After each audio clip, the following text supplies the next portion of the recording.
شمس خان اسے شدت سے خود میں سمو کر اس کے لبوں کو قید کر گیا۔ اس کی چاہت کا ابر کرم ٹوٹ کر روشانے پر برسا تھا کہ وہ بکھری لرزتی شرمائی لجائی سی اس کے سینے میں چہرہ چھپائے، شمس کی پشت پر باہوں کا حصار مضبوط کیے وہ اس کی شدتوں کو محسوس کرتی، اس کی پیار بھری سرگوشیاں سنتی، خود کو دنیا کی خوش قسمت ترین لڑکی تصور کر رہی تھی۔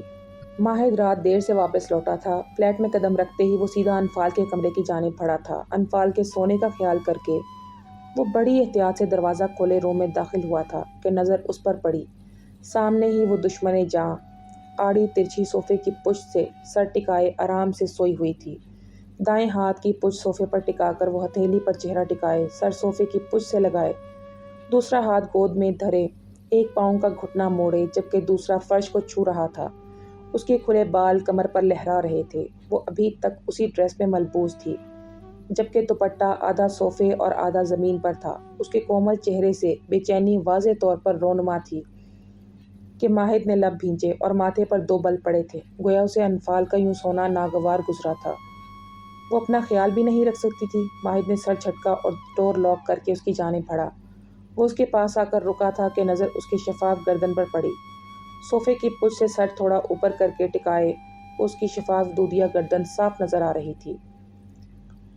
اس پر تضاد اس کے نظر آتی ہلکی مائل سبز وینز نے ماہد کو بری طرح اٹریکٹ کیا تھا کہ وہ یک ٹک اس کو دیکھ رہا تھا۔ بلا شبہ انفال بلا کی حسین تھی، اتنی کہ کسی کو بھی اپنے حسن سے گھائل کر سکتی تھی۔ اس پر اس کا شرارتی پن اور معصومیت نے اسے مزید پیارا بنا رکھا تھا، جبکہ وہ خود سے اپنے حسن سے لاپرواہ بالکل انجان تھی۔ ماہد کی آنکھوں میں یک دم خمار در آیا تھا، حلق میں جیسے کانٹے سے چبھنے لگے تھے جبکہ دل مچل اٹھا تھا، دھڑکنیں بڑھنے لگی تھی۔ وہ اس کی تھی، صرف ماہد ارسلان کی، اسے صرف ماہد ارسلان کے لیے بنایا گیا تھا۔ تو گویا محبت کی ابتدا ہوئی تھی؟ نہیں، وہ تو بہت پہلے ہو چکی تھی۔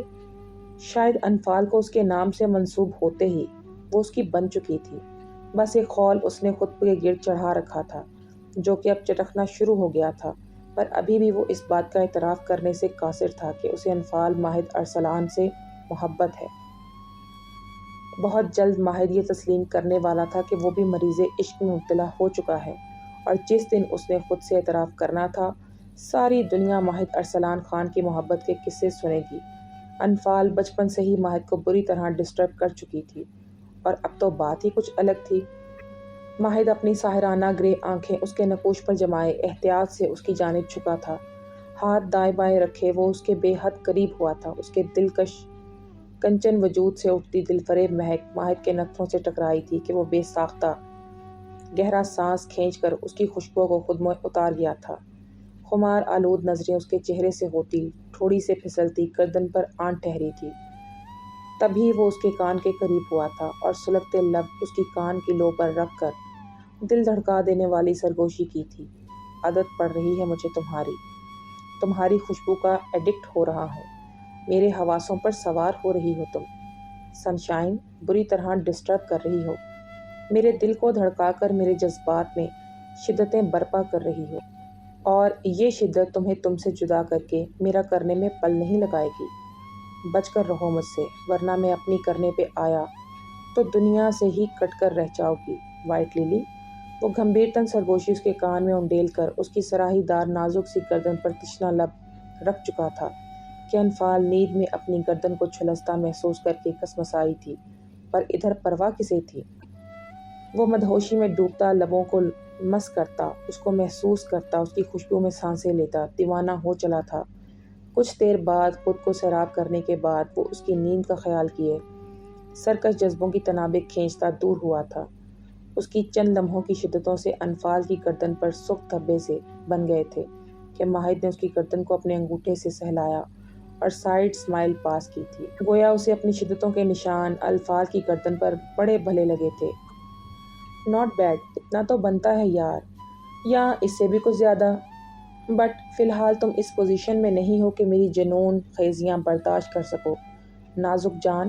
وہ زیر لب بڑبڑایا تھا اور اس کے دھان پان نازک وجود کو باہوں میں بھرے بیڈ کی جانب بڑھا تھا۔ اس دوران انفال کسمسا کر اس کے سینے میں چہرہ چھپا گئی تھی۔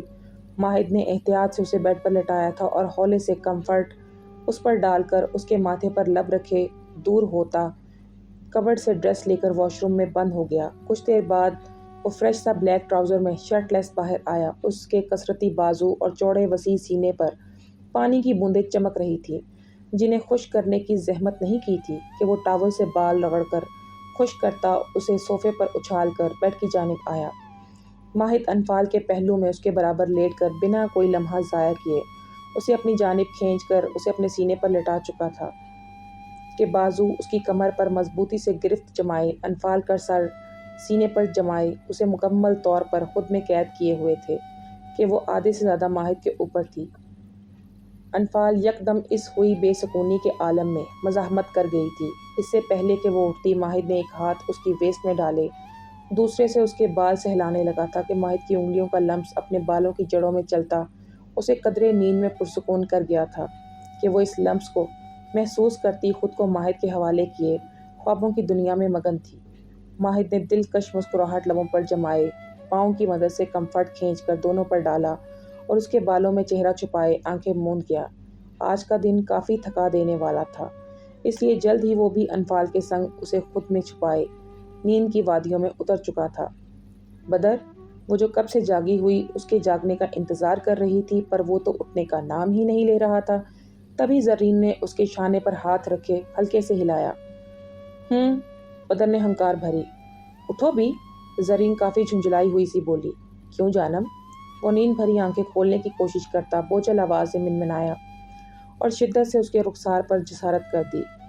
مجھے فریش ہونا ہے، زرین نے اپنی پریشانی بتائی۔ تو منع کس نے کیا ہے؟ وہ اس کے کندھے پر سر رکھے بولا، جبکہ بدر کے ہاتھ اس کی کمر اور بالوں میں تھے، جبکہ وہ خود اس پر جھکا سویا ہوا تھا۔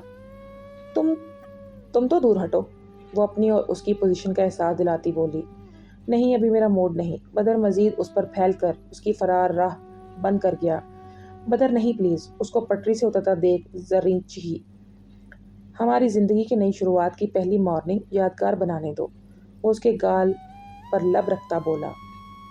بس سب ویٹ کر رہے ہوں گے، زرین نے اس کے شانے پر ہاتھ رکھے دور کرنا چاہا۔ کرنے دو، تم بس مجھ پر دھیان دو، بدر کہتا ہی اس کو مزید بولنے کا موقع دیے اس کی سانسوں کو قید کرتا اس پر جھک چکا تھا۔ کھٹپٹ کی آواز سن کر سمد کی آنکھ کھل گئی تھی۔ اس نے بے ساختہ ہاتھ برابر جگہ پر مارا، پر جگہ خالی تھی۔ تبھی اس نے مندی مندی سی آنکھیں کھولیں۔ سامنے ہی وہ ڈریسنگ ٹیبل کے سامنے کھڑی ڈرائر سے بال خشک کر رہی تھی۔ آسمان، میری جان، اتنی جلدی اٹھ گئی تم؟ وہ جلدی سے بستر چھوڑ کر اس کی جانب آیا۔ ہاں، مجھے نیند نہیں آ رہی تھی، فلک نظریں چراتی بولی۔ اسے سمد سے شرم آ رہی تھی۔ سمد نے خشمگی نظروں سے اس کا شرمایا لجایا روپ دیکھا تھا۔ بھیگے سراپے میں وہ نکھری نکھری سی انتہا کی پیاری لگ رہی تھی۔ سمد کے رنگ میں رنگی وہ نارنجی رنگ کا سوٹ ہم رنگ دوپٹہ شانے پر پھیلائے اس کا دل دھڑکا گئی تھی۔ اور نیند کیوں نہیں آ رہی تھی جان؟ وہ اس کو حق کیے مرر میں اپنا اور اس کا عکس دیکھتا بوجھل آواز میں بولا۔ کیونکہ جب سونے کا وقت تھا تب تو تم نے سونے نہیں دیا، فلک گھور کر روانی سے بول گئی۔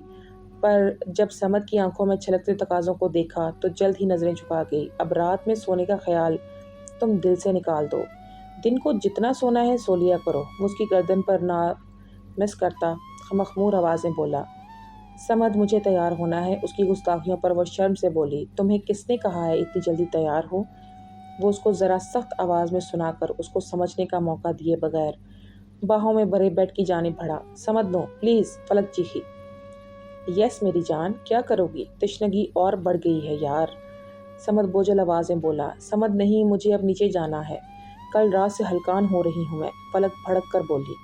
میری جان، عادت ڈال لو اس کی، جس طرح تمہاری زبان چل رہی ہے لگتا ہے رات والی ڈوز کم تھی، مزید دینی پڑے گی میری جان کو، سمد خوشی سے مسکراتا بول کر فلک کو بولنے کا موقع دیے بغیر اس کی ساری مزاحمتیں بیکار بنائے اس کو اپنی پناہوں میں قید کیے منمانیاں کرتا چلا گیا، جبکہ فلک اس کی سرگوشیوں اور گستاخیوں پر ٹھیک سے گھور بھی نہ سکی اور اس کے سینے میں چھپتی چلی گئی۔